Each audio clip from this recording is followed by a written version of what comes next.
Bonjour à tous, aujourd'hui nous allons aborder la notion de VMA, de VO2 et de VO2 max, qui sont des termes à maîtriser quand on parle d'effort aérobie.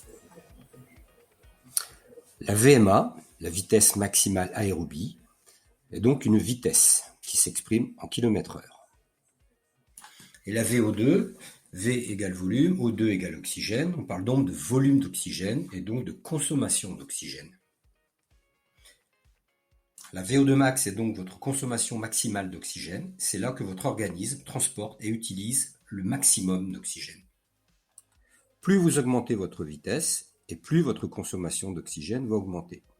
Comme vous avez besoin de plus d'oxygène, votre fréquence respiratoire va elle aussi augmenter.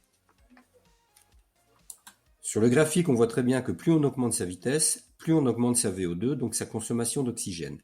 Sur l'exemple qui est là, à 11 km/h, le coureur consomme 20, à 12 km/h, il consomme 30, à 13 km/h, il consomme 40. L'unité pour la VO2, c'est millilitres par minute par kilo. Puis arrivé à une certaine vitesse, vous ne pourrez consommer plus d'oxygène. Vous avez atteint votre VO2 max. C'est un plafond que vous ne pouvez pas dépasser, même en allant plus vite.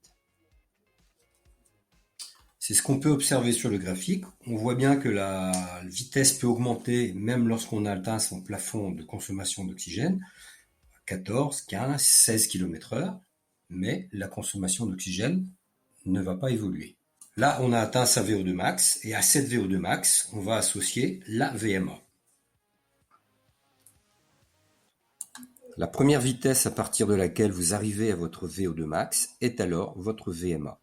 On parle de vitesse maximale, mais finalement, la VMA, c'est donc la vitesse minimale pour laquelle la consommation d'oxygène est maximale. Sur le graphique, on s'aperçoit que dans ce cas, le coureur atteint sa VO2 max à 14 km/h. Il peut aller plus vite, mais sa consommation d'oxygène ne va plus augmenter. Dans le cadre d'un travail pour développer sa VMA, il faut donc rester autour de cette vitesse. C'est aussi à cette vitesse que vous atteignez votre fréquence cardiaque maximale qui devrait tourner aux alentours de 200 pulsations minute à la fin de l'effort. Voilà pour cette première vidéo. La suivante abordera la façon de développer sa VMA et donc de s'entraîner.